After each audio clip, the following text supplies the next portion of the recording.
right, mic check one.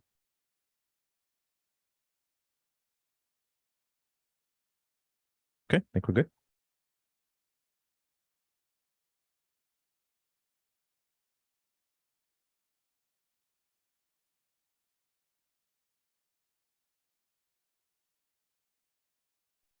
Dwayne, I can hear you good.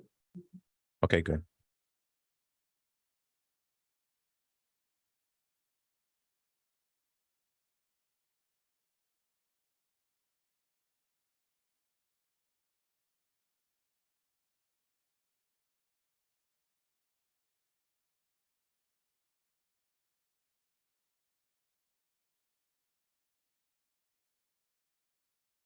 All right, everyone, welcome to another open discussion and various topics. We will start the open discussion in a few minutes. We will continue this week with our review of the questions that were emailed to us a couple of weeks ago, back in August. We cover the first half of the answers that we had sent back. And today we're going to finish up with those questions, as well as review any other questions or comments that you may have.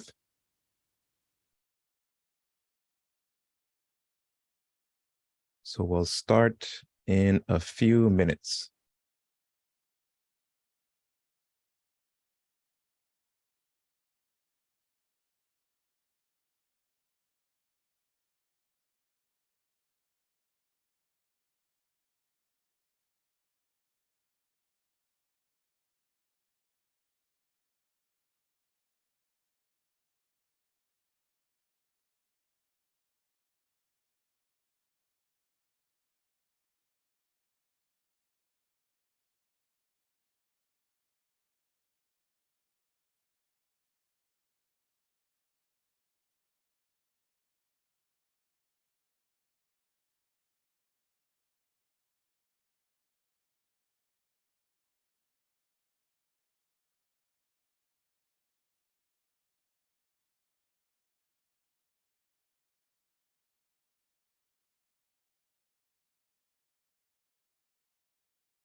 Okay.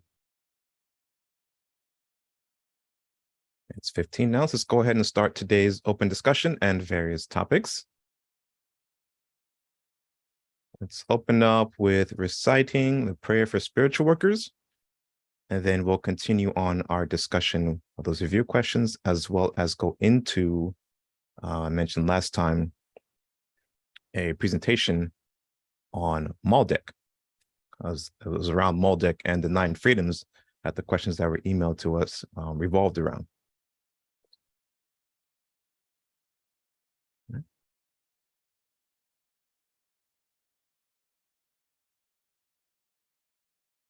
Prayer for spiritual workers.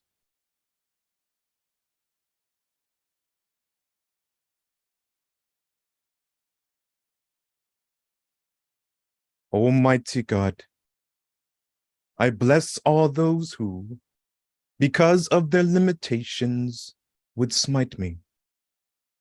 Almighty God, I bless all those who, because of their weakness, would not heed me.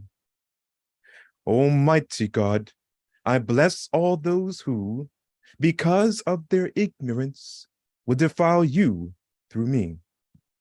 And I ask, Almighty God, O wondrous power, that your strength may be given to me now, so that I might be fortified by this, so that I might go forward bravely into the world, and despite reception, send forth my love of thee throughout all races of man.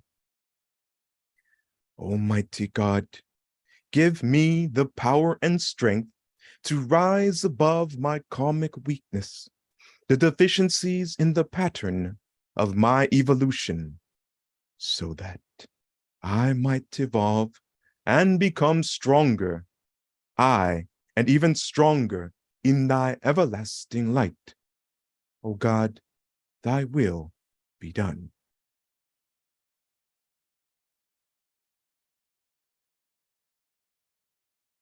All right. Welcome everyone. The open discussion and various topics. This is class number 141. And as I mentioned earlier, we will be continuing reading over and following up with the responses that Nehemiah wrote back to a couple of members of the Society, questions that they had on, well, as I might call it, the mystic history of mankind, and a couple of questions that were brought up regarding the 9 freedoms. We answered most of the questions last time, but this time we said we're going to go a little bit deeper into the history of humanity, ranging back all the way to our previous home planet, that being Maldek, and follow up all the way to somewhat modern history.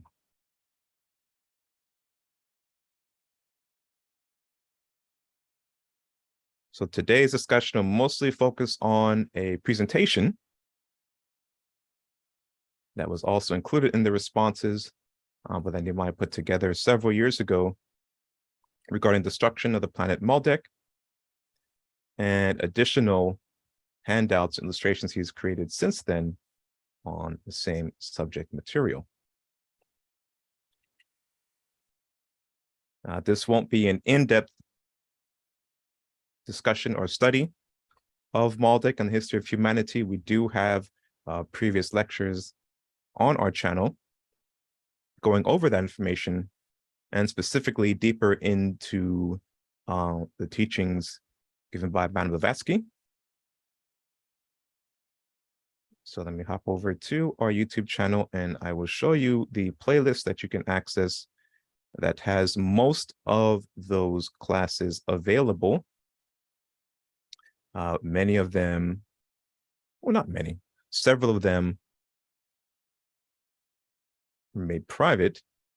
And so when you come across those private videos, you can send us an email and we will grant you access to those videos on a case-by-case basis.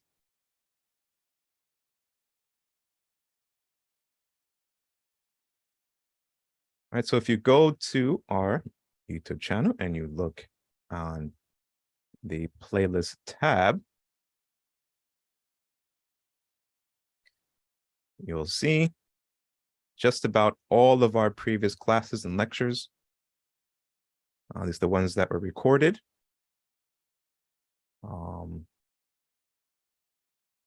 You'll also see the Metaphysics 101, the current series that we're working through.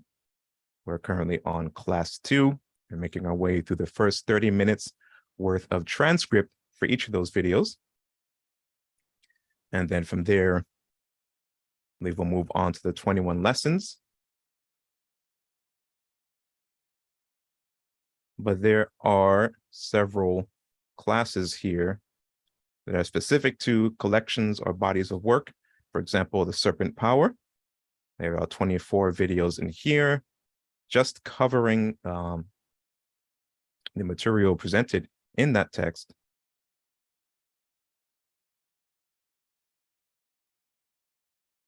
And trying to see, for those who are asking questions pertaining to the 9 freedoms, there is a playlist here as well, the study of the 9 freedoms,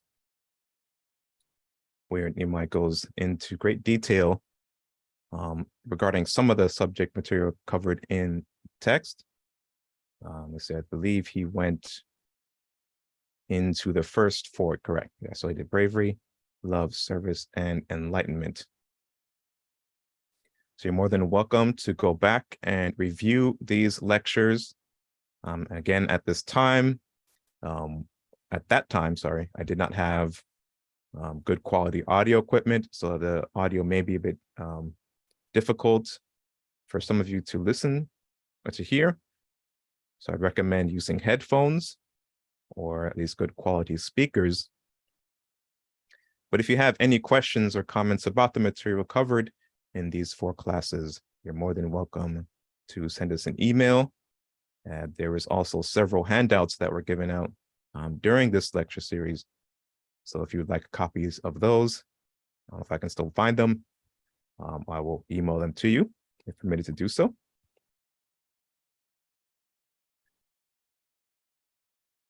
And within these playlists as well, there are various lessons and lectures regarding Man Blavatsky teachings. I believe might be in here in the 21 lessons.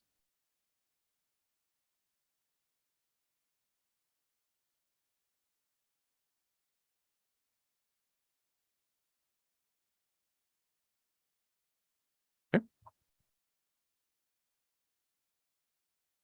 So do go to our YouTube channel and make use of these various playlists and videos that we've made available.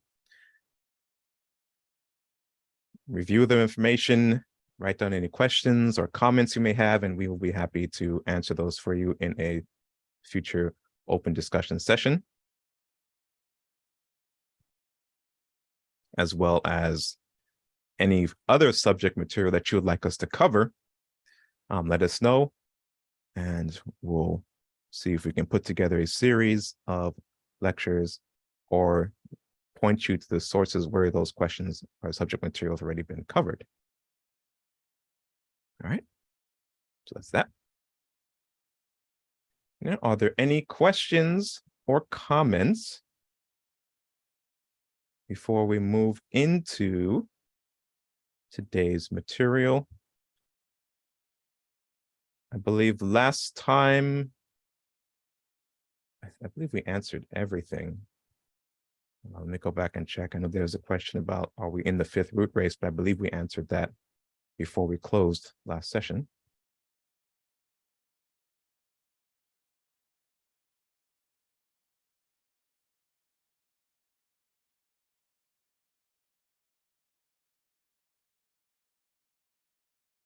If not, then we'll go into detail about the material today. We'll just make sure we answered everything from last time.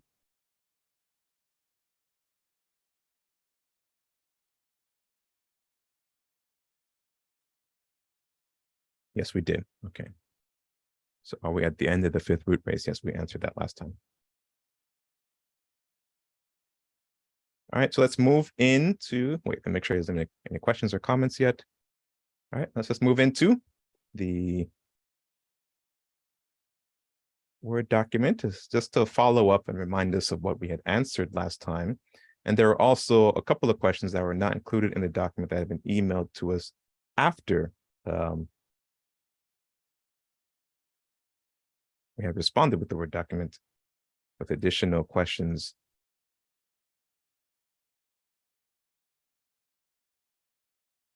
But then we'll use that question to take us into today's discussion on Maldek.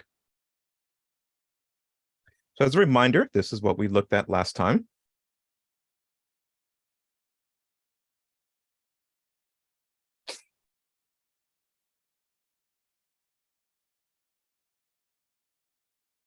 We talked about the Adamic man, and if you remember, Adamic man was the race of beings who populated the Mother Earth prior to man's arrival here.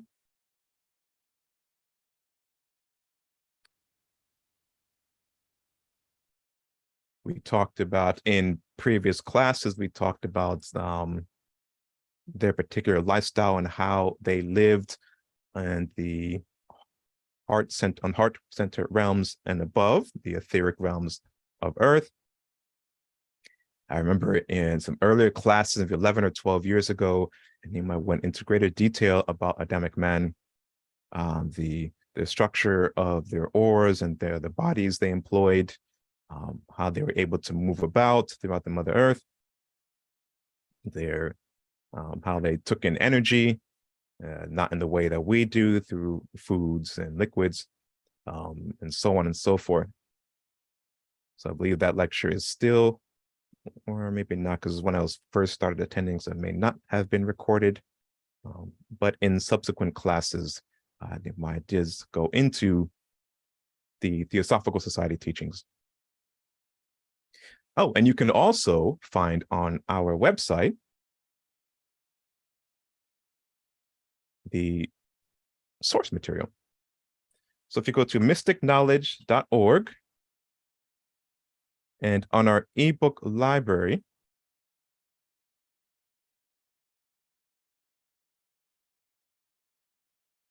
you will find, free to download,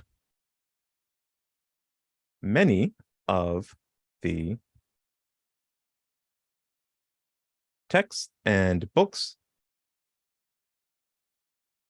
from the great teachers of mystic knowledge that we promote here at the International Mystic Knowledge Center, namely Helen Blavatsky, Annie Besant, Swami Vivekananda, Sir John Woodruff, Alice Bailey, Paramahansa Yogananda, Swami Vivekananda, Dr. George King, and others.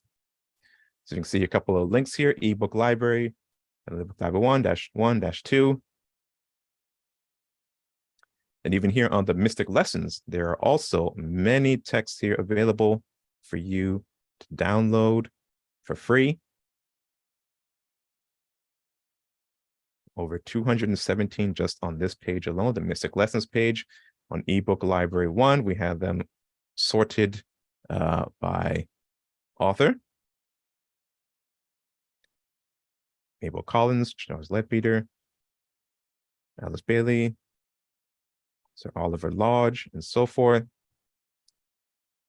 Also have Yogi Ramacharaka, which is a series of texts, highly recommended.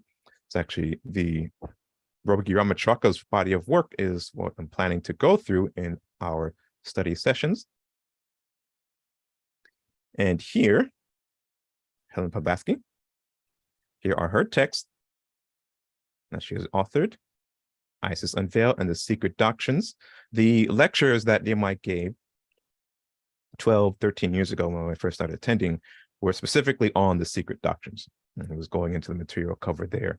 And this is in there that I remember that I was first introduced to the concept of Maldek, Adamic man, and so on and so forth.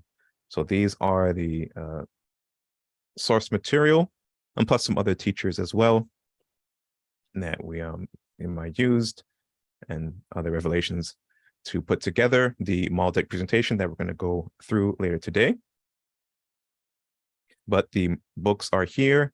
They're a bit difficult reads, so they require you to study through them slowly and go over them multiple times. But if you take these texts and use the lectures that Nehemiah gave on this material as kind of study guides, then you'll be able to gain quite a lot from your study of these teachings and help you in your own spiritual development and growth. So we also have texts here by Annie Besant. Again, you can download them. Some of them are in Word document format, some are in PDF, public document format. But you should be able to open them on any operating system: Windows, Mac OS, Ubuntu, Linux. Will be fine. And then eLoop library too. Again, several more texts for you to download for free and to read and study and use in your concentration and contemplation. So do make use of these resources made available to you. And if there are any questions or comments on this material, either on the website, on the videos, or any other metaphysical subjects you may have, feel free to send them to us, and we'll do our best to answer those for you. All right.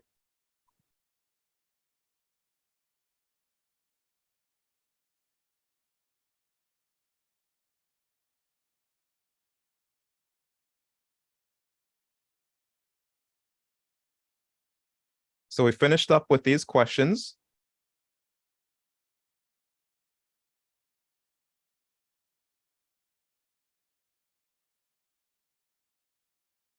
And we also took a look at some of the, I think maybe 2 or 3 passages in the 9 freedoms.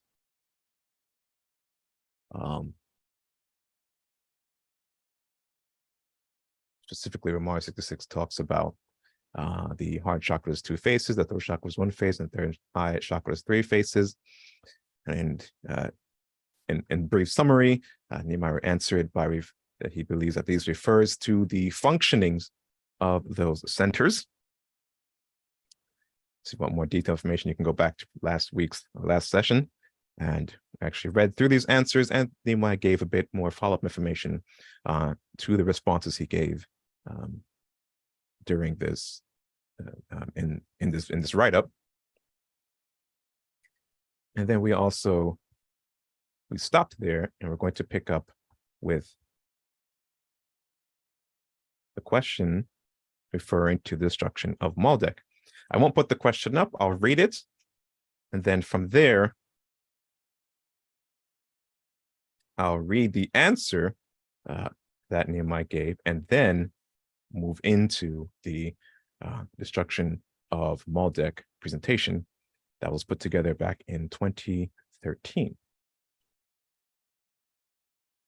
But if you have any questions or comments, feel free to post them throughout today's discussion in the chat, and we'll be glad to answer those for you.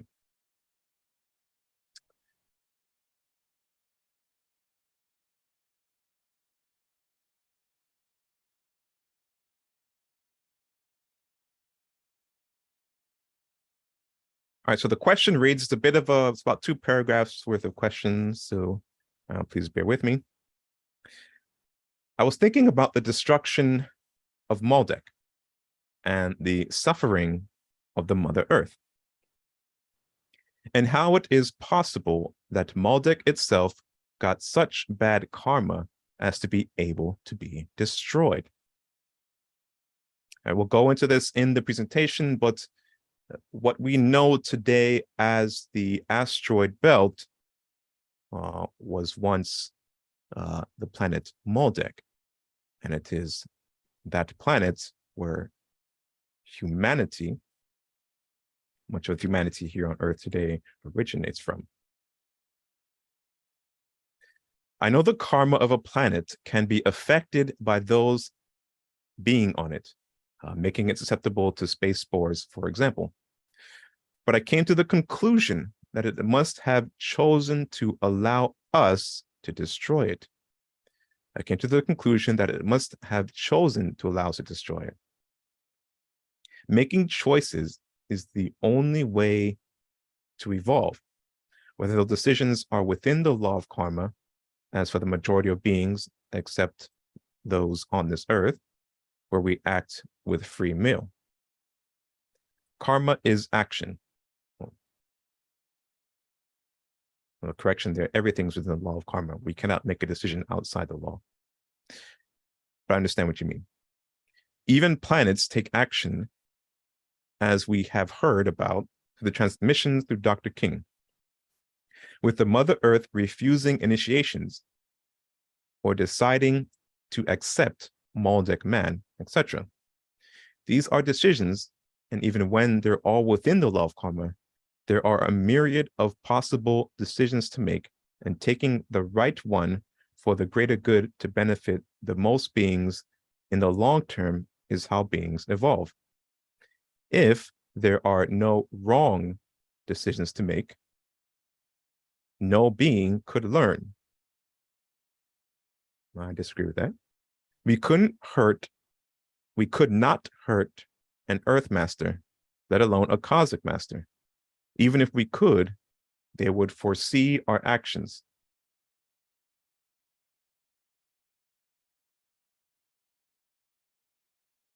A planet is millions of lives beyond a Cosmic Master. So there is no way to destroy a planet unless it agreed to be destroyed. Maldek could have decided to shake us off her back in 13 minutes. He must have chosen to die. Why would he have chosen to do that? So we could continue on our experiment with free will. So being on other planets would be able to learn from helping us. So would being on other planets be able, I understand this question. So being on other planets would be able to learn from helping us. It was a greater sacrifice than even the Mother Earth. Do you think this influenced the Mother Earth's decision to take us on? Seeing the sacrifice her brother had made. And initiations of planets have to be done with the consultation of interplanetary parliament and the sun itself. So an even greater event like the destruction of a planet would have to have been done with their permission.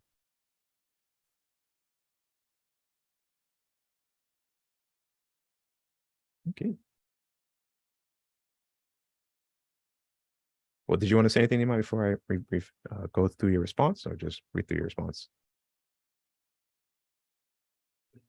I'll say something after my response. Okay. Can you hear me?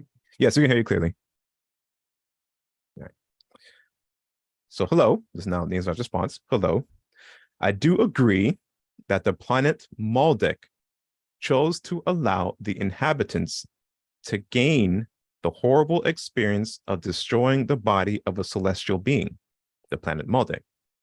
As Dr. George King informed us, the karmic aftermath of this was the negative karma experienced over the last 18.6 million years, where the inhabitants of Maldek have destroyed two great civilizations, Lemuria and Atlantis, since they have been allowed to take up residence here on Earth, and is on its third zero ground up startup civilization, present day Kali Yuga.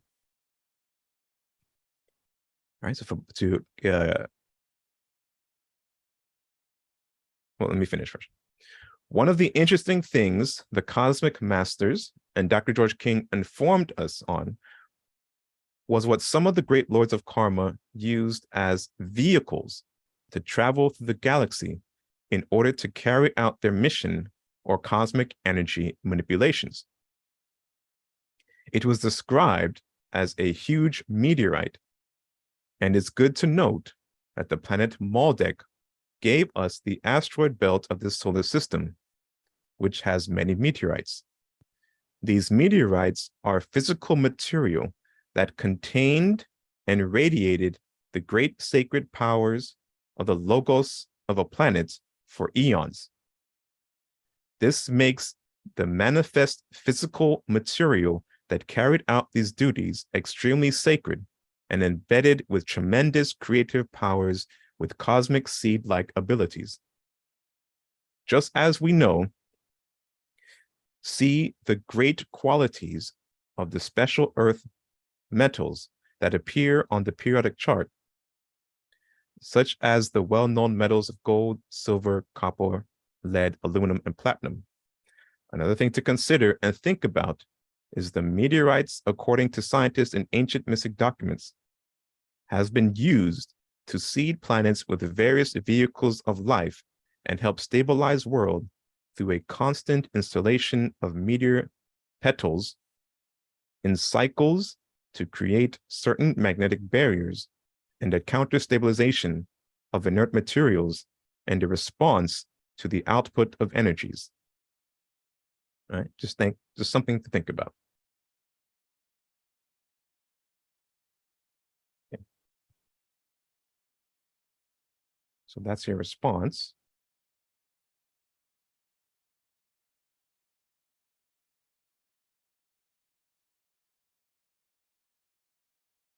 Put this up in the meantime.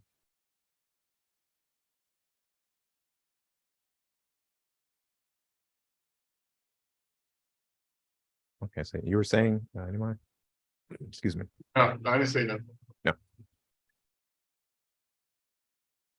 So that was your response. Was there anything that you want to follow up with that? Because there's quite a lot in this question, and there's quite a lot in your answer as well. Let me No, but I mean, no, not really. I mean, let's just get into it. Okay.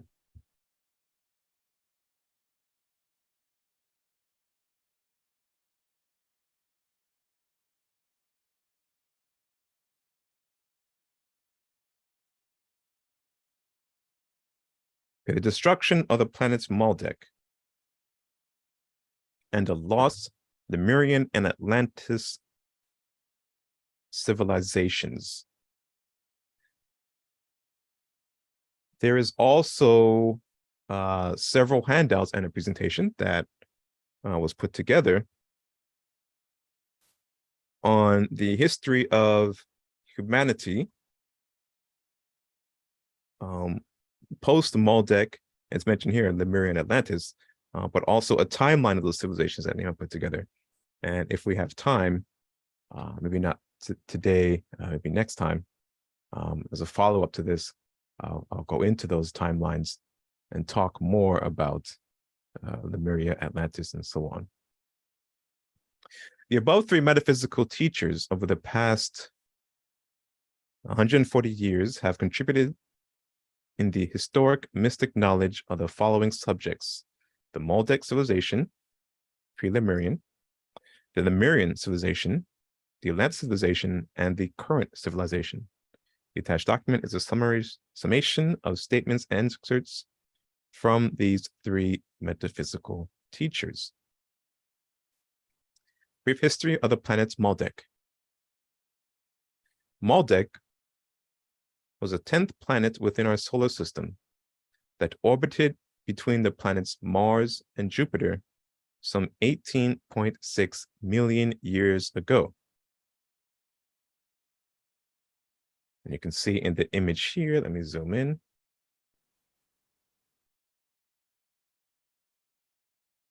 You have the planets, and then you have Maldek here, situated between Mars and Jupiter.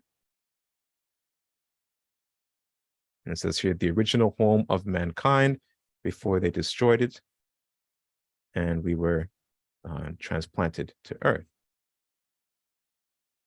The planet Maldek was destroyed by its inhabitants, and now the only thing that remains of this planet is the asteroid belt. The inhabitants on Maldek were a race of people that had achieved a high degree of scientific discovery enough to build very elaborate and comfortable living conditions for the residents of Maldek. This race of inhabitants of Maldek had developed the technology to the level where they were able to control their environmental conditions, such as the weather, so that drought and famine was long forgotten by the residents. Maldek had developed their technology to the degree or level that gave them abundance of food and access to education. Dr. George King also has a couple of lectures where he goes into Maldek, and his perspective is quite interesting. He imparts that lecture. He speaks as a cosmic being observing the happenings on Maldek and some of the questions that a cosmic being would have for as to why humanity at that point made some of those choices, and knowing the consequences of those choices, i.e., choosing the path of free will. So I forget which exact lecture it was, but if it comes to me later on, I'll refer to it.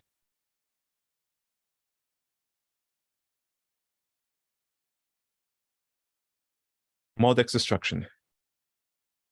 The residents of Maldek, their space travel was limited due to their inability to develop a fuel system that could take them on long distance travel. The fuel that they had was heavy and incompatible for space travel. The planet Maldek was a rich green planet and rich with elements and minerals. The inhabitants took full advantage of this, and they had all the modern convenience that one could ask for. The inhabitants had all types of remote control devices that did most of their work for them. They became lackadaisical. A few of the inhabitants were cursed with the disease of greed and power, and began with their exploration into atomic power. Their road to exploration of this power was through the study of the hydrogen bomb. These few inhabitants on Maldek begin to explore the hydrogen bomb in their quest for greater power, which led to the total destruction of the planet Maldek.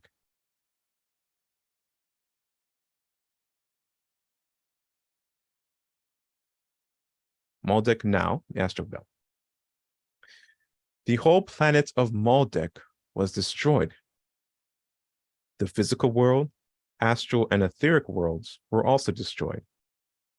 The inhabitants of Maldek were immediately released from their bodies with nowhere to go, with the astral and etheric worlds gone. Karmic law demanded that they be reincarnated to continue gaining experience. The spiritual hierarchy of the solar system immediately moved to rescue the inhabitants of Maldek.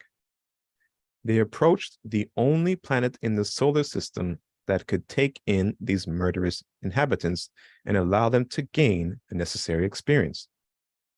The Logos of the Mother Earth was approached, and a request was made to allow the inhabitants of Maldek, who had just murdered/destroyed their home, to take up residence upon her back. This great mighty goddess, the Mother Earth, accepted the inhabitants of Maldek on her back. She conditioned her planet to allow the Maldek man to enter the reincarnation cycle of Earth. So if you remember from previous discussions, I think it was the last session, we talked about some of the conditioning that the Mother Earth had to take upon in order to allow Maldek man to incarnate here. Earlier, I alluded to Adamic man. Last session, we talked about Adamic man and how they existed in the etheric realms, on the heart center upwards. or the heart center was the equivalent of the base of the spine for us. And because of that, the lower realms, the solar plexus, sex center, Wheeler center, and even to the legs, centers there, did not exist on the Mother Earth. So those realms had to be created. The Mother Earth had to solidify herself, had to push herself into gross manifestation. In other words, dive down into the hells in order to create the necessary realms to allow humanity to incarnate and continue their evolution upon this planet. In Dr. George King's lecture, he talks about, in a few sentences, the process of the spiritual hierarchy looking out throughout the solar system. And he explains why some of the other planets, for example, Saturn, Venus, Mars, and so on, were not suitable for humanity to take up residence there, because they were just too highly evolved. It had been way too much of an upheaval, say, for example, even for Mars to bring itself down into so far down into the lower realms, or to allow humanity to exist there, to the only planet, as mentioned here, the solar system that could take in the inhabitants who had just destroyed a planet, was the Mother Earth. But the decision was not forced upon her. The spiritual hierarchy had to make this request, and she took upon that sacrifice for us.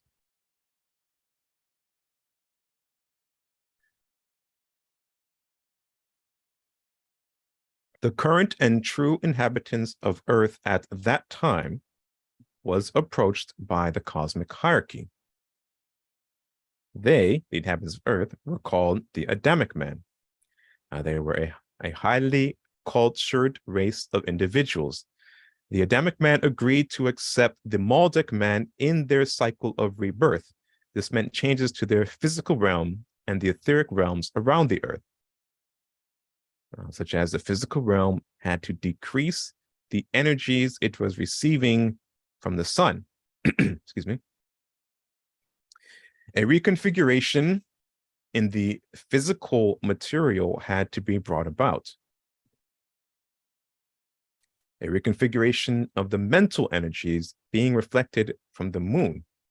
The subconscious mind energies expanded. The basic conscious mind energies also expanded. The Shakti, Nada, Tattvic, and Akasha energies that make up the levels of consciousness on Earth had to be lowered. The three lower chakras or realms were activated in order to give the basic man from Maldek a home here on Earth. So we just talked about.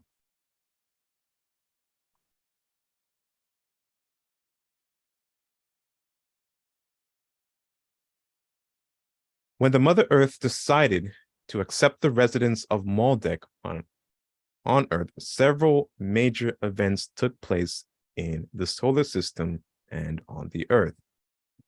A great Lord of the Flame from Venus, known as the Lord Senate Kumara, decided to also take up residence on Earth. An etheric city called the City of Shambhala was constructed above the Gobi Desert for the Lord Senate Kumara, which is now called the Mongolian Desert. The Lord Senate Kumara reportedly came to Earth with 49 other cosmic adepts that assisted him in his mission to help stabilize the karmic impact made on Earth by the inhabitants of Maldek taking up residence here upon Earth.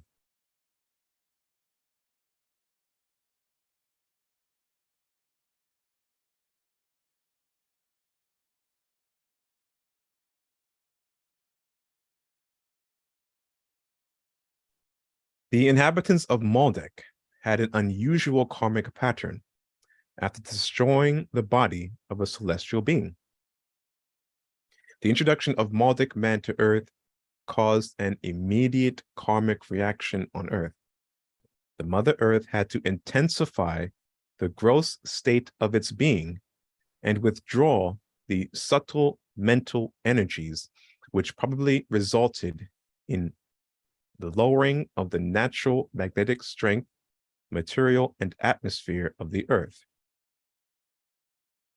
All the subtle energies the Mother Earth was receiving from various celestial bodies within the solar system had to be reduced and or reconfigured and held in patterns that will not endanger the new inhabitants or stop them from gaining their necessary karmic experience.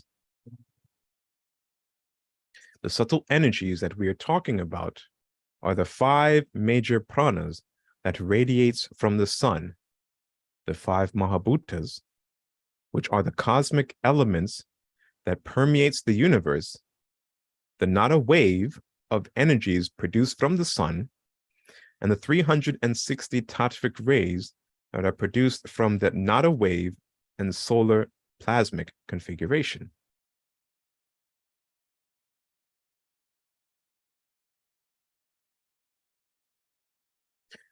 The Mother Earth had to reduce the output of the 49 purifying fires of the earth chakras, that brought forth the first root race of man. The contaminated Maldek man would not be able to withstand the level of power being radiated from these 49 psychic centers of the earth. The celestial goddess, the earth, had to also reflect or give back 50% of all the energies she receives from the sun in order to accept the Maldek refugees. This meant that the earth had to change the configuration of the physical gross realms on all levels of the electronic magnetic spectrum, also the subtle etheric realms, the mental realms, and the introduction of the astral realms, which give reason for Earth's 70% water surface, the remote and high mountain ranges, and the world that acts as the reflective shields with its snow glaciers. All right, as we're going through this, those members of the society,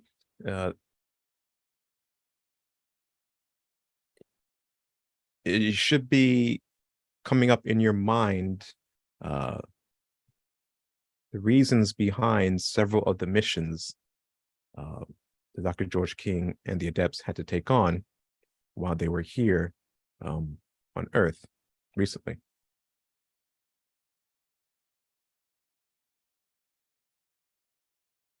And specifically, example, sunbeam, prime initiation, and so on and so on.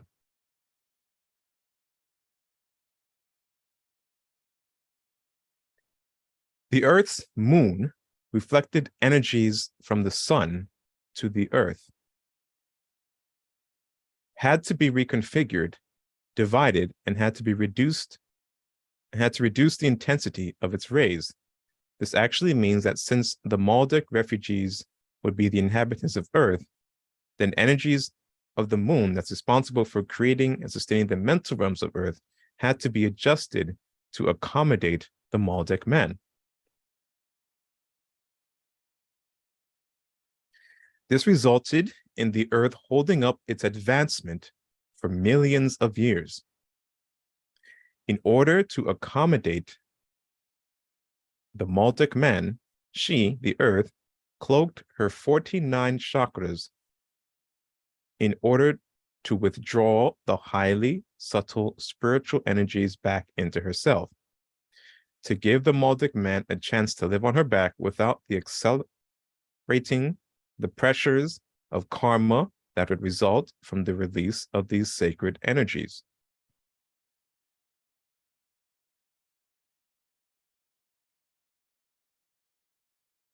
All right, so in that paragraph there, think about the primary initiation. And what that means for the Mother Earth, as well as for us, the current inhabitants of Earth. This also resulted in the Earth refusing enormous amounts of subtle energies offered to her from other planets of the solar system, with the Mother Earth having to cloak her 49 chakras. The subtle exchange of energies that would normally take place between the Earth and other planets of the solar system was reduced drastically. The Mother Earth had to lower her vibrations in order to create a physical, astral, and etheric realms that can offer Maldic man a place to gain experience. Had to ask the Adamic man to give up their home and assist the Maldic man in making their transition. She, the great goddess Mother Earth, created the 3 lower realms of consciousness to allow the Maldic man the chance to gain the necessary karmic experience he needed to progress on his evolutionary track. Let me see if there's any questions. No? Okay. The Earth and the cosmic hierarchy of the solar system made a special effort to protect the Mother Earth's 14 psychic centers. Highly advanced cosmic beings from the planetary cosmic hierarchy of the solar system implanted themselves here on the Earth to protect this great celestial being who made this great sacrifice for a whole race of people who had just murdered a planet.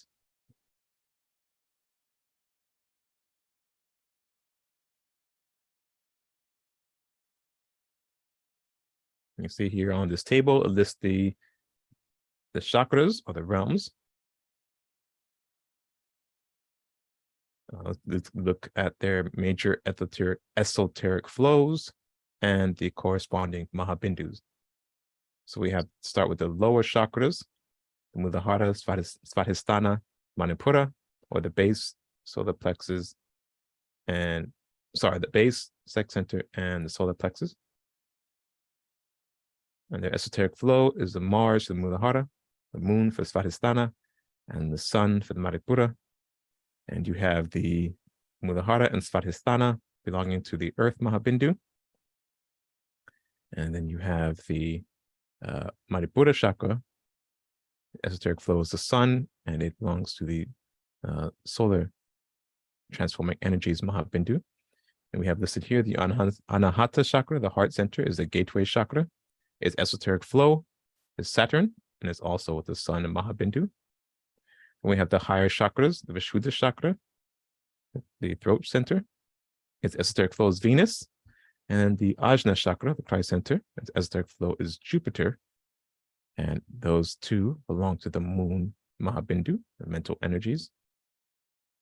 And then finally, Sahasrara, or the crown chakra, its esoteric flow being that of Mercury.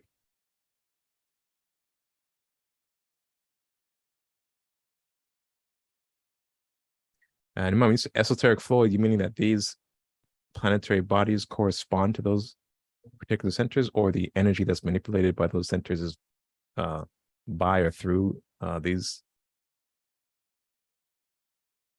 It's a subtle energy flow, and we understand that mix with that. And Dr. King don't talk about it a lot. He mentioned it, but he doesn't go into great explanation. Mm-hmm. But I don't know if you remember when he said that he's talking about the creation of Earth. He said the sun, the sun sent a signal to what planet? You remember?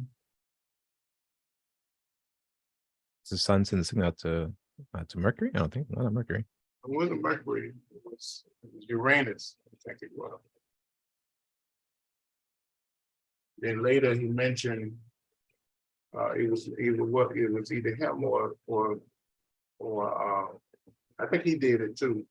But also Madam Alaska mentioned the fact that Venus was like the keeper for this earth, Mm-hmm. So, And then they mentioned that Mercury was the communication center of the solar system. Mm-hmm. But when you look at this chart, this is not my chart. It's an ancient chart that was given to us thousands of years ago. Mm-hmm. It communicates all of that. And then the hall of self-judgment is where? And Saturn, the gateway. On So Saturn, what sustains the heart center is that. yeah. So I mean, all of, when you start studying, you see where all of this comes from or how it's all related. Mm-hmm. And then you begin to understand the importance of Operation Blue Water, Mm-hmm. Where they had to do the deep stimulation because the millions of years of this energy not being to the level it needed to be. Then you understand the marginals that had to be placed in order to make sure certain energies are radiated, to the earth. Mm-hmm. Years later, like decades later, they came with the next part of that mission. They named it something else, but we can get into that later. Yeah. See if there's any questions. No. Okay, let's keep going.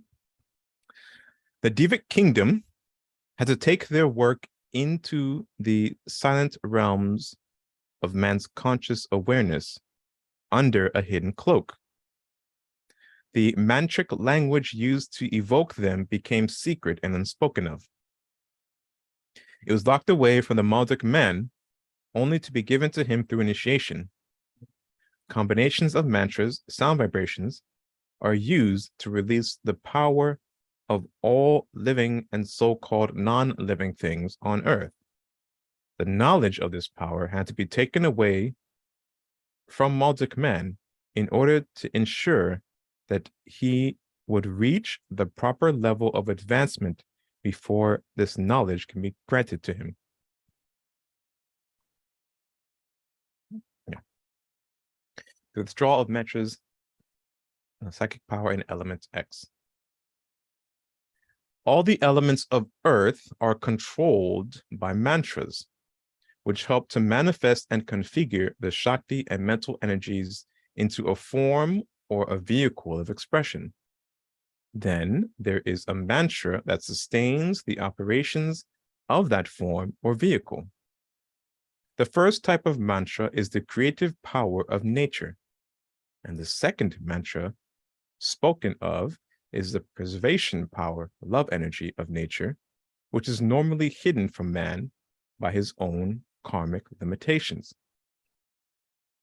The Earth's oceans lost its psychic glow from the withdrawal of the psychic energies that flowed freely from the Earth's 49 chakras, psychic centers.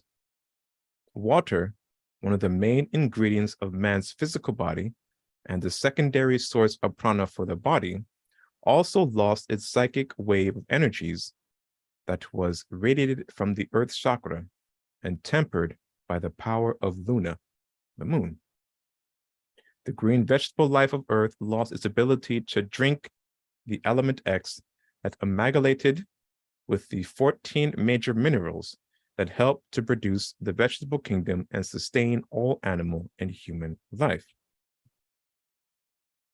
Wait, did I skip something? Oh, why did it go back? Okay. A little about the Lord Senate Kumara. The Lord Senate Kumara, one of the Lords of the Flame from Venus, came to Earth to assist in stabilizing the karmic pressures built up from the impact of Maldic man being placed on Earth. The city of Shambhala was constructed on the etheric plains of Earth, located above the Gobi Desert, which is now called the Mongolian Desert, for the Lord Senate Kumara. It is said that Senate Kumara was responsible for introducing the Maldek man into the cycles of reincarnation. The Lord Senate Kumara, according to ancient teachings, reportedly split his consciousness up into 7 intelligences in order to introduce a mental and vital pattern of energies into Earth's subtle mind belt to trigger the introduction of Maldic man into the rebirth cycle of Earth.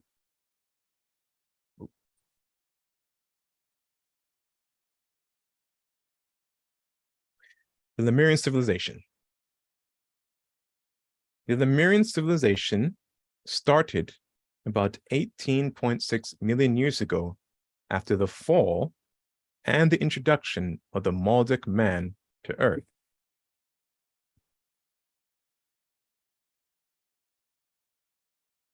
As stated earlier, Maldic was a planet located between Mars and Jupiter that was destroyed by its inhabitants. All that is left of the planet today is the asteroid belt. The ancient books refer to this incident as the Great Fallen Angel.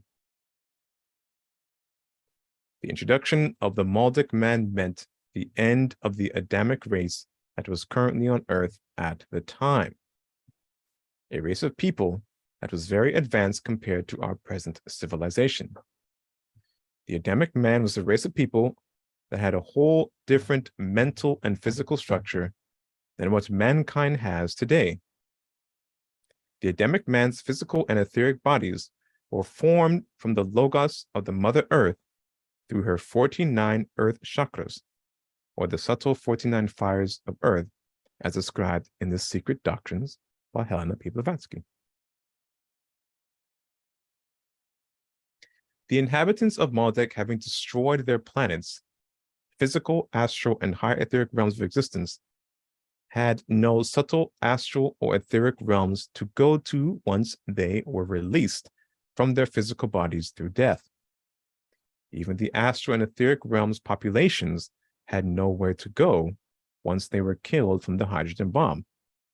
Atomic energy is a primordial energy that penetrates throughout all the levels or realms of consciousness. This means that the atomic blast ripped through all the realms, killing the Maldic man on several planes of existence all at once.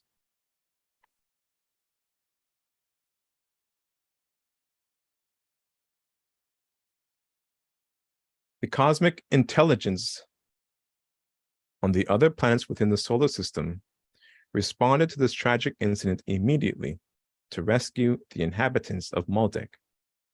Even in those days, most of the cosmic intelligences of the solar system were advanced enough to have vibrated their total race and environment to the higher etheric planes of existence.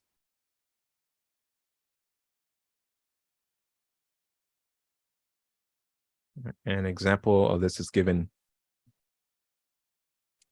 in the Gotha story for other society members, or what the Gotha masters are able to do.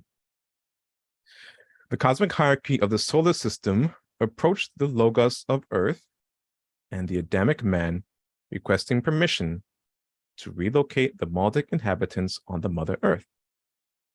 Of course, this great and divine being, the Mother Earth, gave her permission to locate this murderous race of people who had just killed the planet, to relocate this murderous race of people who had just killed the planet. The Adamic man also accepted the Maldic inhabitants' relocation onto their planet, the Mother Earth.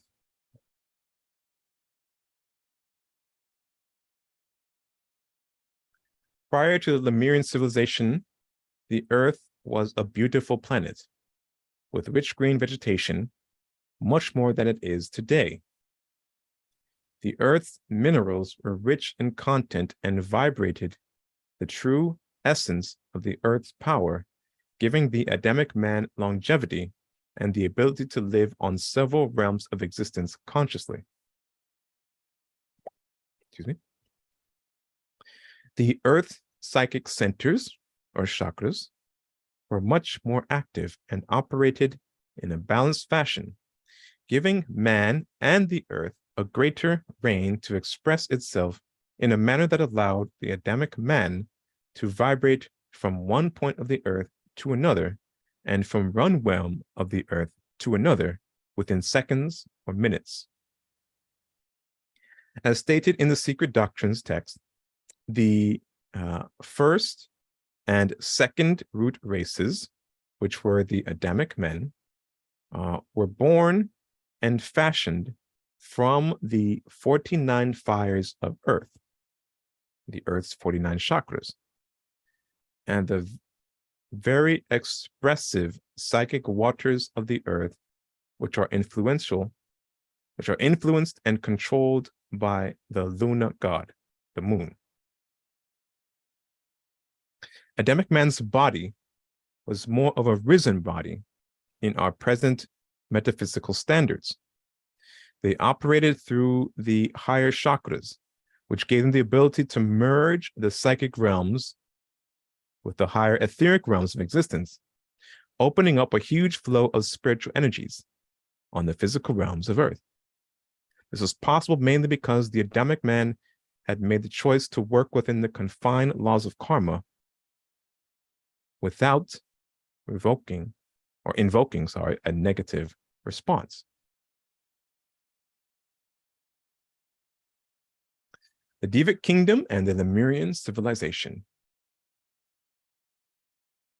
The acceptance of the Maldic man to earth introduced a massive amount of negative energies into the physical, mental, and subtle atmosphere of earth. This resulted in tremendous changes to the subtle structures of earth that begin to manifest itself onto the etheric realms, astral realms, and finally, the physical realm. Of course, with the influx of negative energies constantly being irradiated from the auric bodies of the refugees of Maldek on Earth,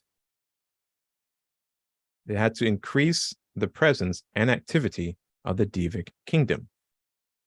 The Devic kingdom are a race of intelligent beings whose sole purpose is to manipulate the massive energies produced from the thoughts and actions of all life on Earth, including mankind. The Devas live between the realms of Earth on a vibrational level of existence, keeping a karmic order to the electronic configuration of all space and mass, up to the molecular and chemical structure to all space and mass as well. The Devic presence can be seen readily in the forces of nature, such as the vegetation of Earth, man's breathing in of oxygen and exhaling of carbon dioxide, the same exchange of oxygen and carbon dioxide in the vegetation of Earth into the atmosphere of Earth. These intelligent micro and macro calculations of nature are the race of Devic lords of karma who have vowed to manipulate all energies within their reach in accordance to the laws of karma. Finding the right auric structure. The greatest sacrifice made in accepting these inhabitants from Maldek was made by the Mother Earth. This would mean that she, the Mother Earth, would have to hold up her advancement for millions of years, which is a tremendous sacrifice. In order to make this sacrifice, the Earth had to make changes on the etheric and physical realms of existence. These changes that took place on Earth were put in place in order to accommodate her new inhabitants. The changes that were made included the etheric realms subdivided into lower divisions of itself, which also brought about great changes on the physical realm as well.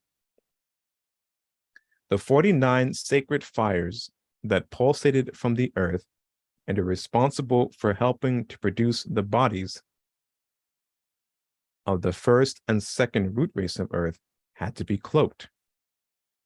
Karmically, the refugee inhabitants of Maldek were not allowed to be born through the 49 chakras of the Mother Earth.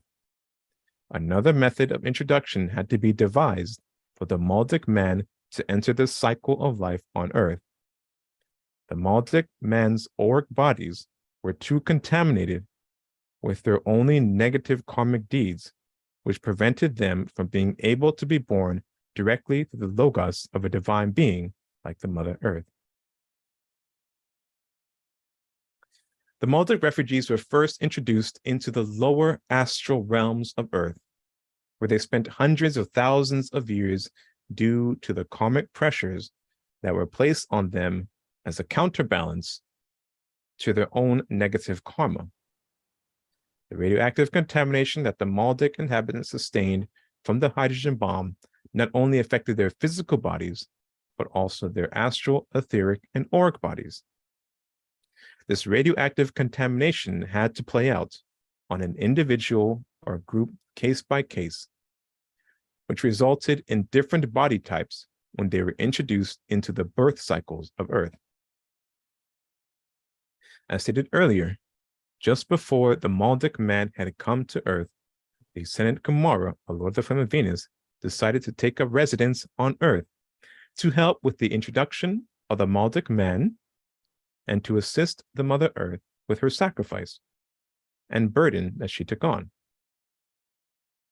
When the Lord Ascended Kumara came to the Mother Earth, we were told some of the major things he did in order to help manipulate the negative karma of man and to assist the Mother Earth in carrying the greater burden she took on for the benefit of the solar system and Maldek inhabitants. Those key major things the Ascended Kumara did were as follows.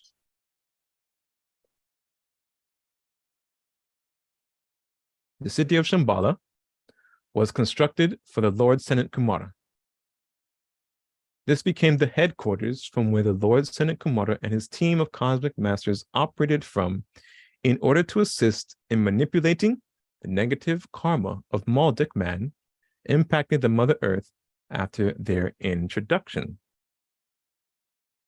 The Lord Ascended Kumara splits his consciousness into 7 parts, taking a risen physical body from 4 of them, and for the other 3, a risen astral body. Excuse me. This type of manipulation is far beyond our comprehension. We only vaguely understand that 7 split consciousness represent the 7 realms of existence. Legend tells us that the 4 risen physical Ascended Kumaras roam the earth in the form of 4 young individuals with an innocence and pure physical stature. They roam the Mother Earth in order to hold in abeyance the impact of the negative karmic environment brought about by the Maldic man.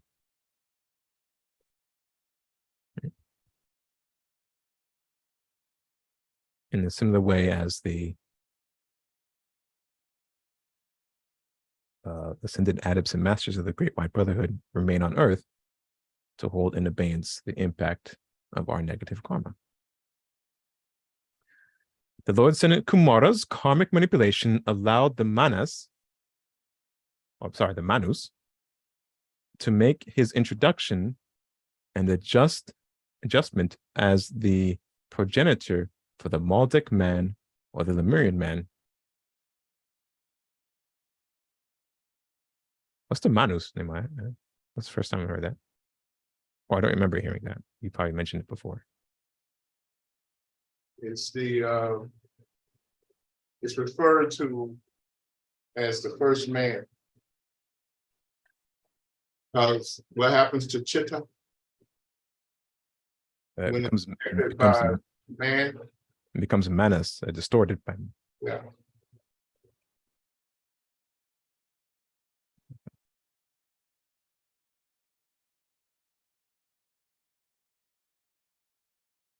Legend tells us that the Lord Ascended Kumara and team immediately begin to design the necessary body types that the Maldic man will take on in order to gain the karmic experience needed to progress effectively.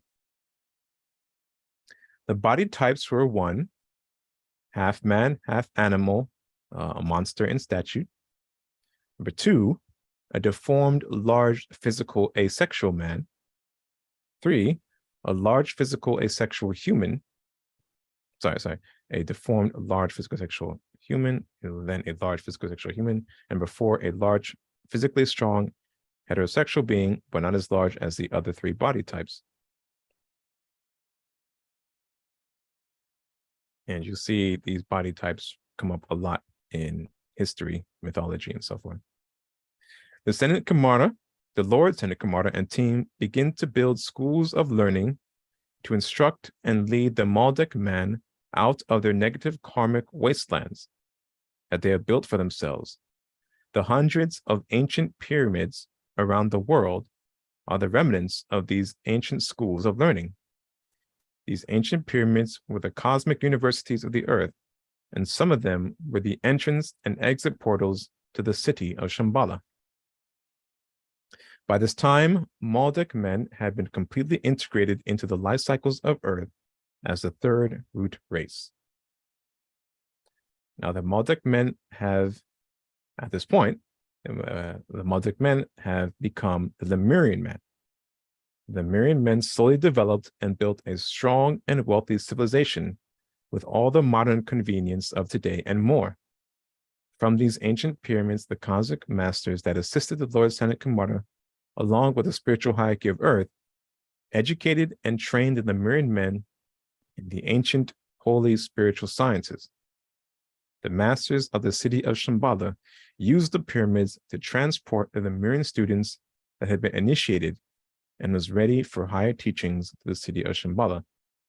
Legend tells us that the pyramids had devices or machines that were able to bring about some type of teleportation of the Lemurian initiate, transporting him or a part of his consciousness to the city of Shambhala's school of learning.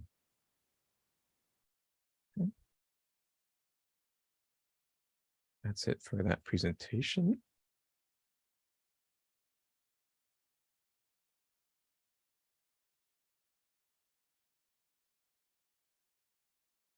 Was there anything you wanted to add, Nehemiah? No, it's a lot to impact. If anyone have any questions, I'll answer.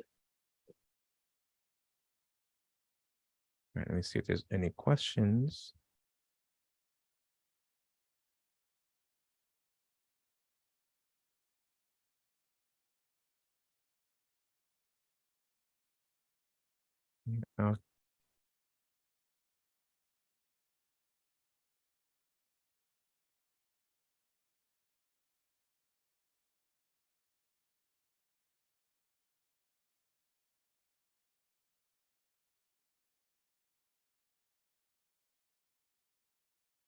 Okay, well, to close out today's session, I just wanted to go over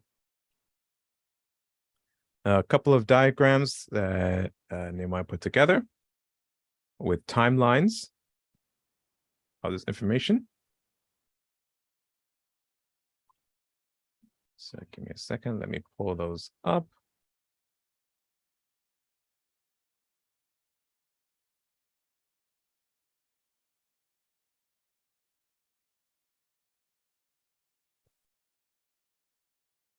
It's not many, but having a visual reference may be beneficial for many of us.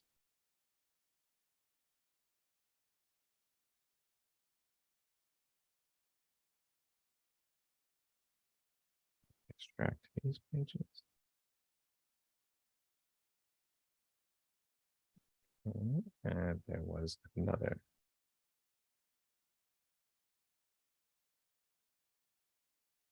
Talks about the changes the Mother Earth had to make. Let me use that one too.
Yes. Any questions? Oh, hello, Beatrice. Nice to see you. Thanks for joining.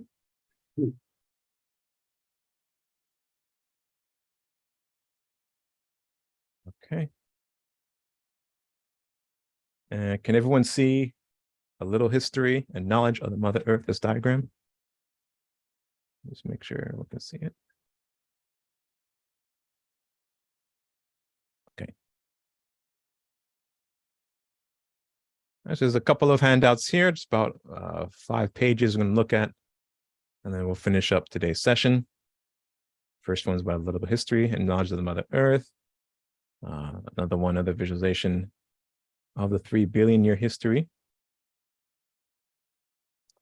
This is a known activity of the cosmic masters and the layers of the Mother Earth's body, as well as the changes the Earth had to make. These handouts come from a lecture series I alluded to earlier. Not only when I covered the sacred doctrines, but also talking about the history of the Earth, the history of humanity, activities of the masters. And he also went into the yugas, I believe, in this series, where he described the different yuga periods and went into a bit more detail about the yuga that we're currently in, the Kali Yuga, and the event that marked the start of the Kali Yuga.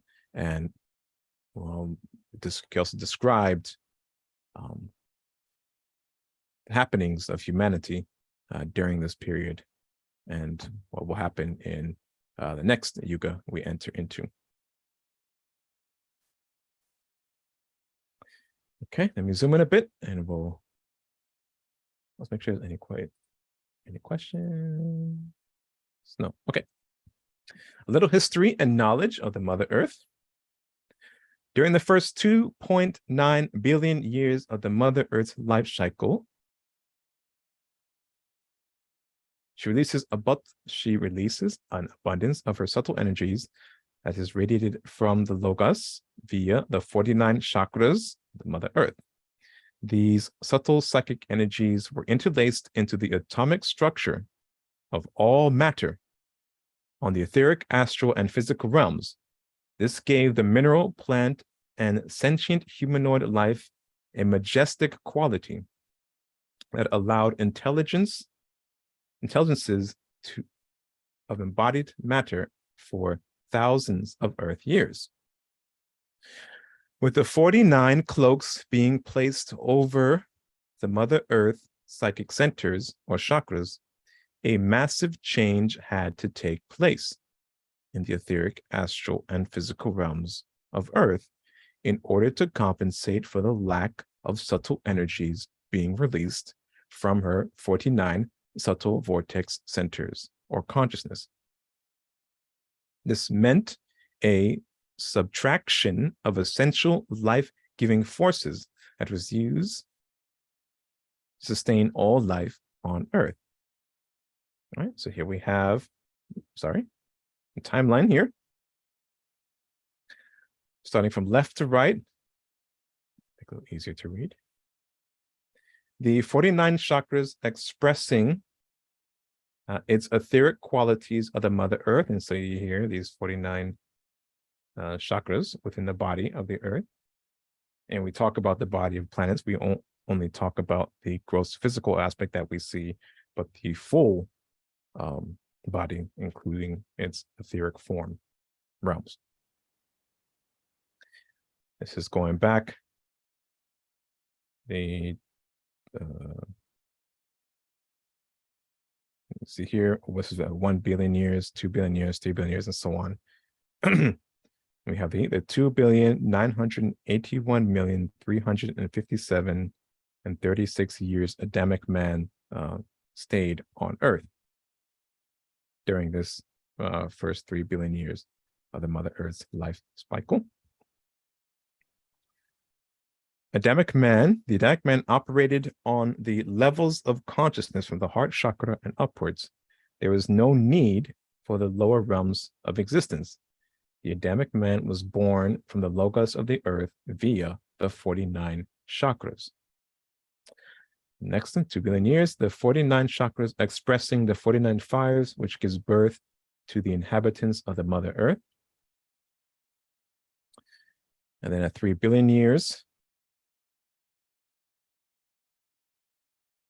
18 million, right about here, 18,643,000 years, the introduction of Maldic man. So around here, you see the introduction of Maldic man.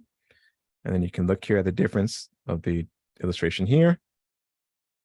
The 49 chakras of the Mother Earth are cloaked in order to receive the inhabitants of Maldek. All right, and notice here the expression as we know it of the visible light spectrum, electromagnetic spectrum. And then you see here in this diagram, mentioned here, the ring passed not was placed around the Earth after Lemuria and intensified after Atlantis.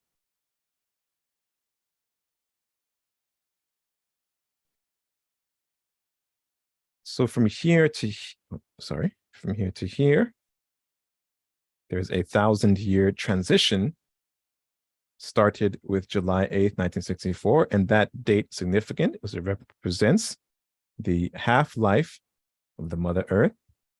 So we have here, this timeline is a 6 billion year timeline, and it was, correct me if I'm wrong, if I'm mistaken in mind, we talked about, it was taught to us that planetary beings. 3 million, it's a 3 billion. From July 8th going forward, which is the other half. Right. So I was saying that planetary beings have a 6 billion year incarnatory cycle. Right. And July 8th, an incarnatory cycle in which they're born from the sun and they exist for 6 billion years, and then they return to the sun, and then they're born again, and they go about this incarnatory cycle, I believe it's 7 times. Well, 6 times. 6 times. Okay, 6 times. And every planet. Go ahead, sorry. According to the teaching, 6 times, although we are told that Saturn requested a 7th. Right. As an act of service. And so we have here the first, in this present incarnation for the Mother Earth, the first 3 billion years of her life, almost the entirety of that first 3 billion years, it was the Adamic man who inhabited Mother Earth, and then our introduction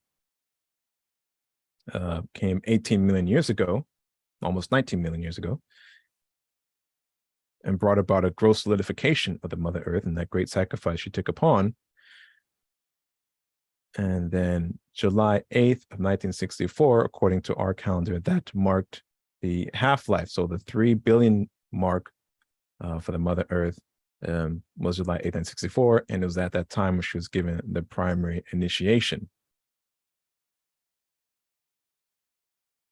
As you can see here, over this 1,000-year transitionary period, the ring passed not, or is referred to as the ionospheric belt,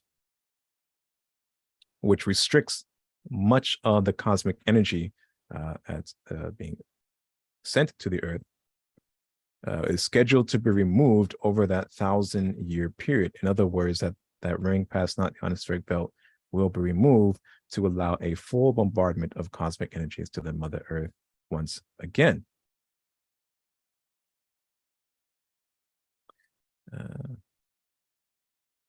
Sorry.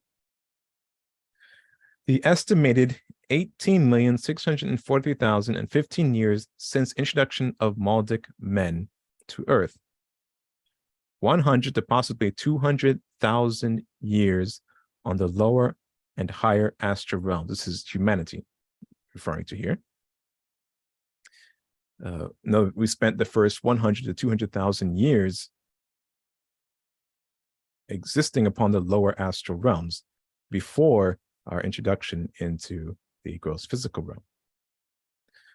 13.1 million years within the Lemurian civilization, and then about 1 million years in ruins after Lemuria was destroyed, and then 3.5 million years within the civilization of Atlantis. And then after Atlantis was destroyed, it was about 800,000 years of ruins after the destruction of Atlantis. And now we are about 5,115 years since the start of the Kali Yuga, the death of the Lord's tenant. The death of Lord Sri Krishna, or the death of Lord Sri Krishna marked the start of the Kali Yuga, which is the current age and civilization that we are in.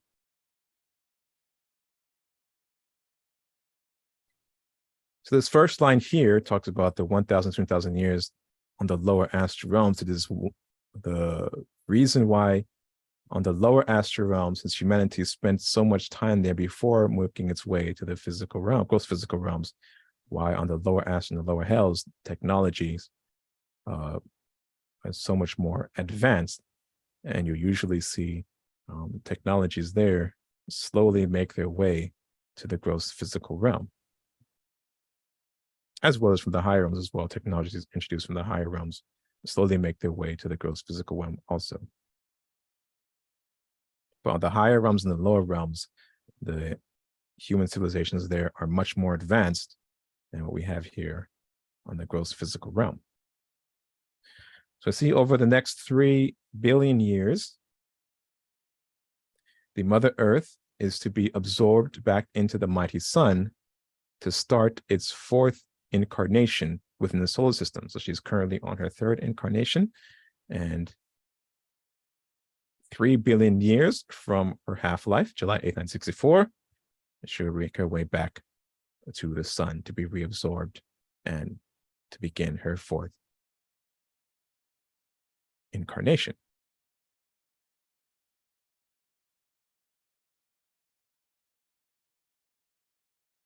The 3 billion year history, a brief timeline of the Mother Earth.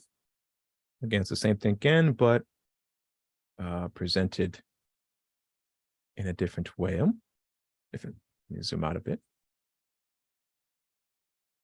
So from year 0 to 1 billion, we have a period of etheric manifestation for the Mother Earth.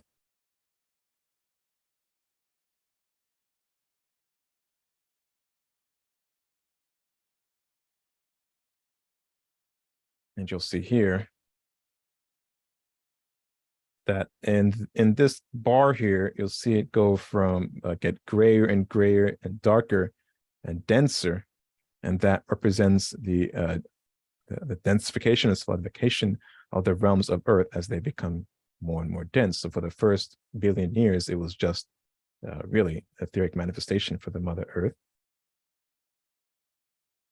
And then from another billion years, from 1 billion to 2 billion, you have a period of multi-etheric / physical realms of existence, manifestation on the Mother Earth, and the realms that existed quite there: the crown, Christ, throat, heart, and 2nd heart chakra. I noticed something interesting here, that the realms are depicted in colors, but you have, say, for example, the crown, which is this, I don't know, what would you call that color in your mind? Tan or beige? I don't know. It's supposed to be gold, but gold. Oh, okay. The interior is. Well, you'll see here during this etheric manifestation period that is all this golden color. And from that from the crown, an extension of the crown are all the other psychic centers, right? We've been told that before. So you have this kind of, we could say this crown realm is the only existing realm during this period. And then as the other realms are manifested, they are coming from, say, extensions of the crown chakra. So the Christ, throat, heart, and so forth, they're all extensions, and even lower are extensions of the crown center. But when we talk about the lower centers, right, the solar plexus, the sex center, and the base of spine center, refer to them as extensions of the heart chakra. But you see depicted here during this time period, these realms those realms did not exist from year almost all the way to year 3 billion years. They were not introduced later until here, when the Maldek men took up residence upon the Mother Earth. But also notice, interesting to note here, is that the beginning of the Mother Earth is, you could say this is the beginning of her present incarnation,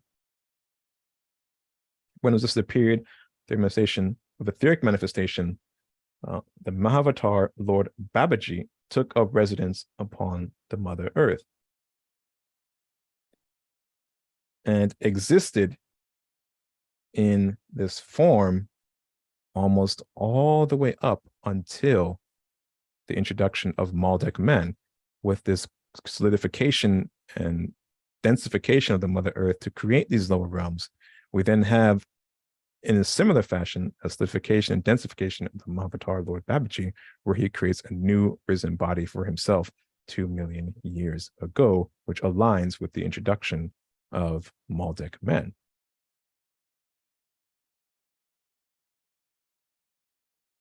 And so the date here, again, July 8th, 1964, marks the half-life of the Mother Earth. And as is around that period where this particular timeline stops. Was there anything you want to add, Nehemiah? Correct at this point? No, that's it. I mean, okay. All right. So now we'll look at we'll kind of zoom in a bit in the end portion of this timeline, and we'll look at the actions of the, sorry, I keep bouncing around here, actions of the cosmic avatars, the cosmic masters to Earth to assist in the karmic stabilization with the introduction of the cosmic criminals who had just destroyed the planet, right? So those known avatars that have come to Earth, we know of the Lord Senate Kumara, 18,618,852 years ago.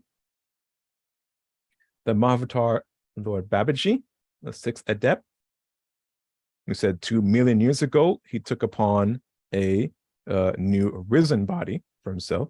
He had been here prior to that, but it was at that time where a new body that the Lord Babaji took upon in order to work closer. Then we have Zoroaster, 6000 BC, Enoch, 5500 BC, and Sri Krishna. His death marked the start of the Kali Yuga, 3228 BC. Now, this doesn't mean that cosmic masters were not about on the Mother Earth prior to Lord Krishna, but we're just looking at this as a recent history, and particularly as it pertains to the start of the Kali Yuga, which is our present civilization. What we talked about earlier was the many cosmic masters that were here for Lemuria, that were here for Atlantis, and helping to teach and enlighten humanity during those time periods. But for right now, we're just focusing in on the Kali Yuga period, or the most recent history of this present civilization. So the Kali Yuga, 3228 BC, its start was marked with the death of Sri Krishna. And then moving forward, we have Moses, Hercules, Samson, Elijah, Sri Shankaracharya. I have the even more recent Lord Buddha, Lao Tse, Confucius, Patanjali. And then we come even further forward, we have John the Baptist, the Master Jesus, and Saint Peter. And then very recently, we had Lahiri Mahasaya, Sri Ramakrishna, Mahatma Gandhi, and Swami Shivananda. And very recently, we had the adepts number 1, Sri Yogi Rishi, Dr. George King. We have adept number 2, who's identity is unknown. We have adept number 3, whose identity is also unknown, but we do know that is he has been here prior as Samson. We have adept number 4 and 5, who took up residence on the etheric realms. Those are, as we know, those are the Gotha Masters, right? Correct? To make sure I'm not getting that wrong. And adept 6, Mahavatar, Lord of Babaji.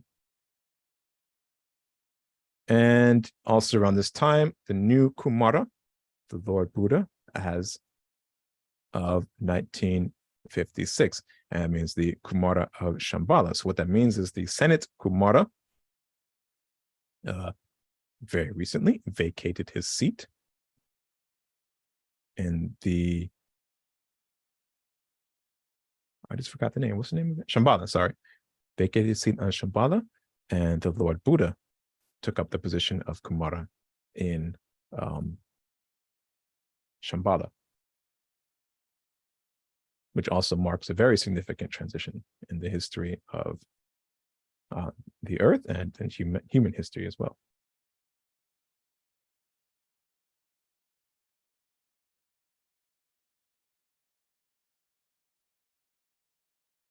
Okay. So when we talk about the densification and solidification of the Mother Earth, what we're referring to now is what we all know today as modern geology.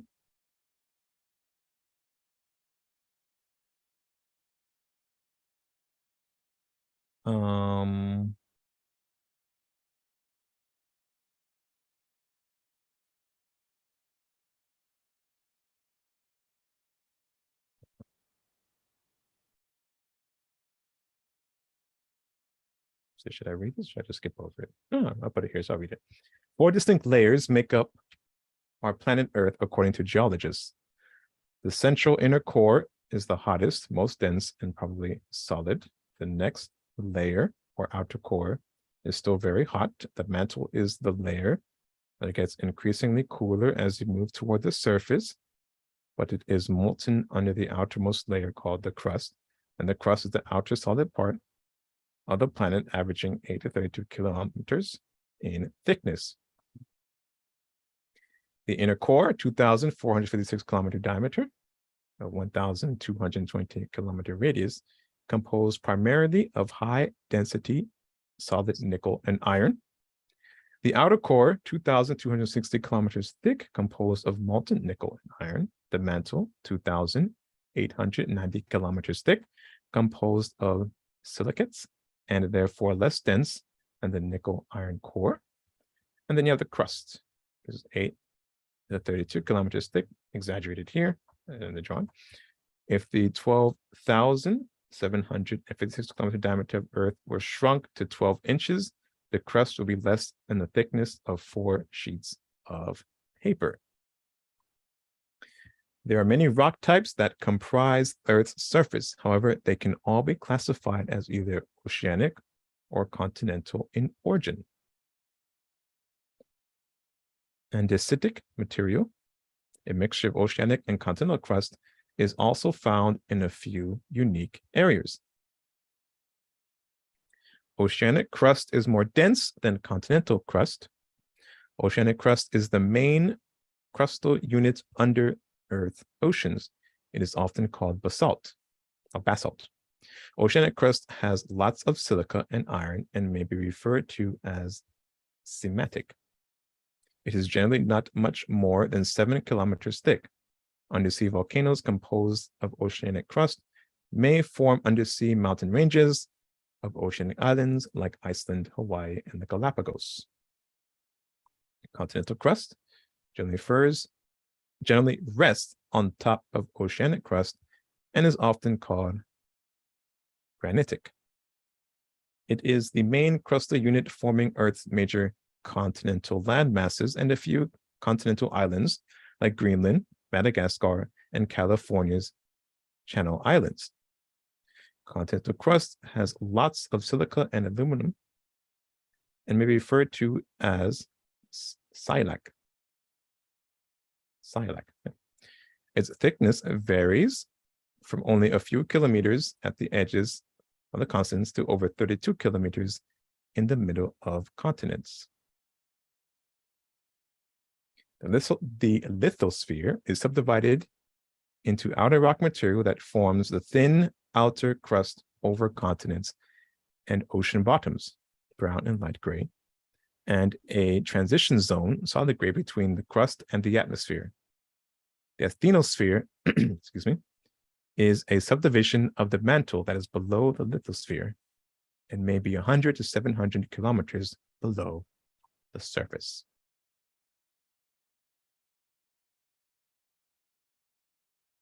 Okay. Oh, there's one more here. All right, I have 4 minutes, so let me just cover this really quick. The changes the Earth had to make. Senat Kumar, who's the Lord of the Flame from the planet Venus. When the Senat Kumar decided to take up residence here on Earth and to guide the Maldek man through his transition period to Earth, the great ones of Earth constructed the city Shambhala on the etheric plains above the Gobi Desert, Mongolian Desert, where he proceeded to bring about the necessary karmic manipulation to transition mankind into the evolutionary cycles of Earth. The Senat Kumar, the most prominent of the 7 Kumaras, the Vaidhartra, the first of which is called Sanaka, Sananda, Sanatana, and Senat Kumara, which names are all significant qualifications of the degrees of human intellect. The exoteric consciousness, exoteric consciousness, the Senat Kumara, Sananda, Sanska, and the Sanatana, and the esoteric consciousness, Sana, Kapila, and Sana Sujata, the manifestation of the mind-born sons of Brahma Rudra. And these are the 7 bodies referred to earlier. Anyone? Yeah. Yeah. Okay. Of course, Theosophical Society gonna make it difficult to understand.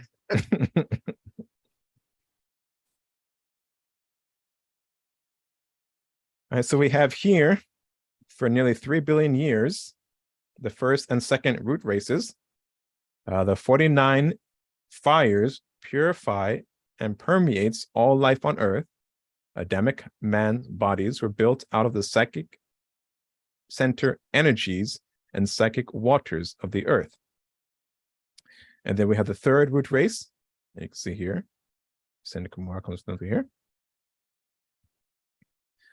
With the third root race is the introduction of the Lemurian civilization. It started about 18.6 million years ago. Lemuria fell, and then we have the fourth root race of the Atlantis civilization that ended 850,000 years ago.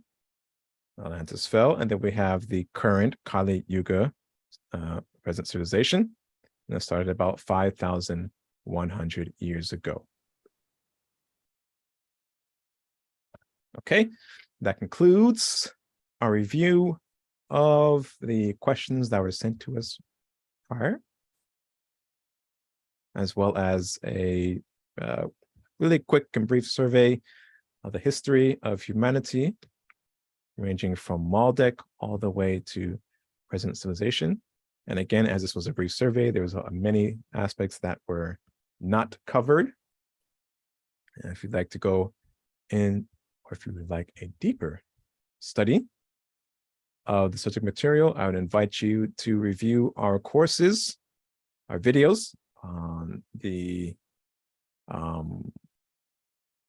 history of humanity, as well as other video series. I don't think we have, well, no, the original Secret Doctrines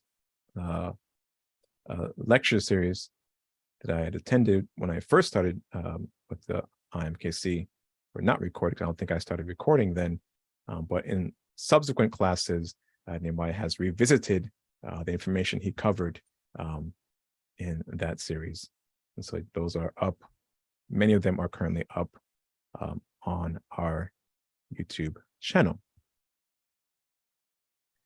All right, so are there any final questions or comments? Or was there anything you want to add before we close out today's session? No, I don't. That's what I want to.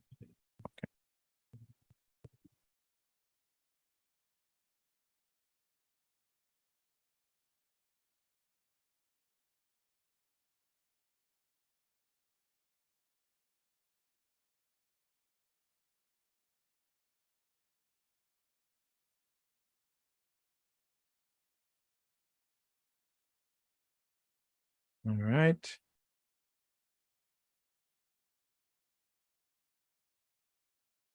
If there are no further questions or comments, then I'd like to close out today's session with a different prayer. Hopefully I won't get in trouble again for it. But in honor and recognition of our teacher, Mr. Nehemiah Davis' 60th birthday, let us recite prayer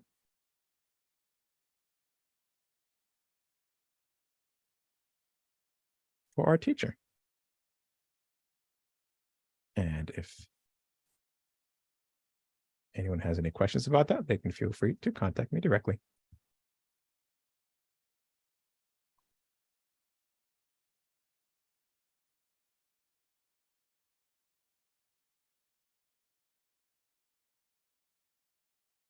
All right.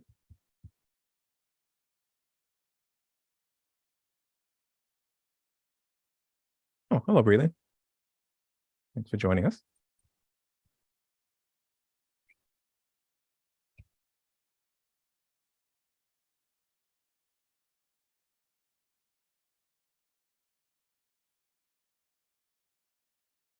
Blessed is our beloved spiritual teacher, mentor, guru, and friend, Sir Nehemiah Davis.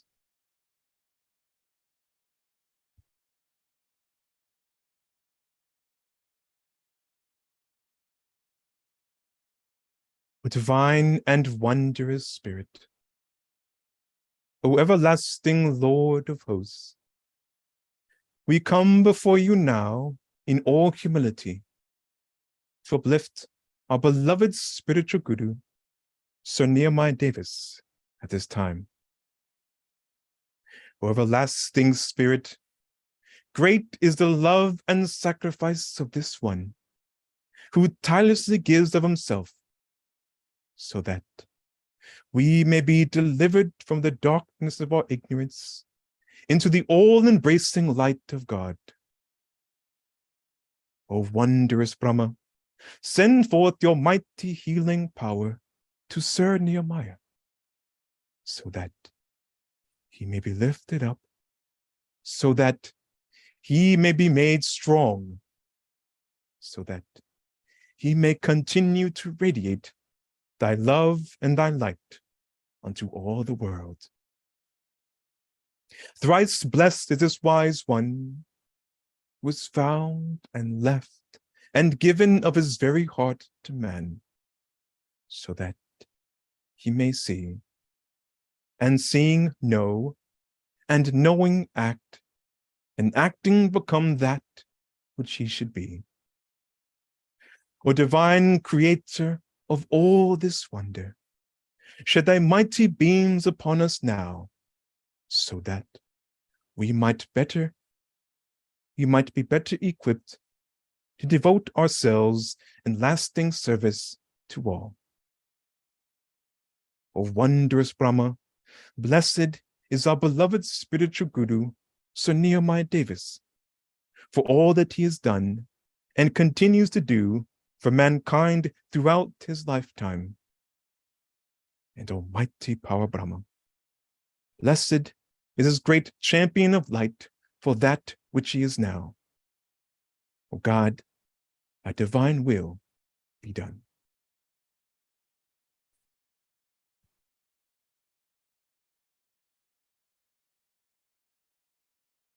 All right. Thank you very much, everyone, for your kind attendance and participation. Next week, or next time, let me not say next week, next time, we will, what will we do? I think we will continue with our review of Metaphysics 101, Class 2. I think we'll finish up our transcript. And then after, or get a good portion through it. And then after that, we will move into the 21 lessons. Actually, let me just show you so it's easier. We'll move into the 21 lessons series, and I'll pick a few lectures from that series. So I think the 21 lessons, that playlist series is also an amalgamation of several other classes. So let's go here and take a look.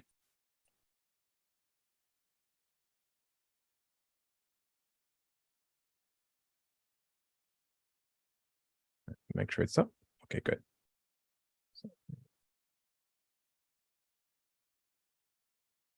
So we'll move into the 21 lessons playlist. There are many classes here.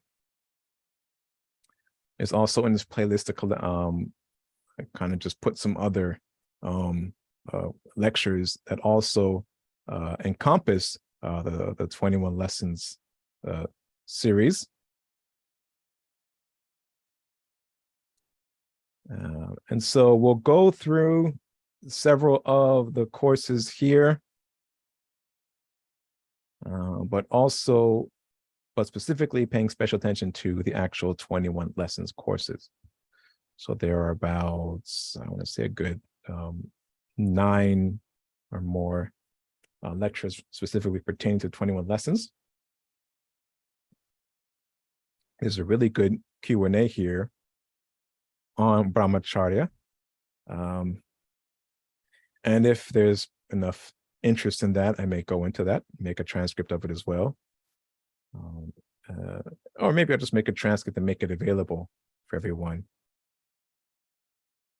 but not necessarily cover it in one of these open discussion sessions. But after we finish Metaphysics 101, Class 2, we'll move into the 21 lessons of metaphysics and the foundation of mystic knowledge, mystic and yogic teachings. So feel free to jump into this playlist, watch several of the videos or watch all the videos, and let us know if there's any particular video or subject material you would like me to cover. Otherwise, I'm just either going to go in sequence, or I will select specific classes and announce them before I cover them as I'm working through the transcripts. Also remember, the ebook library available for everyone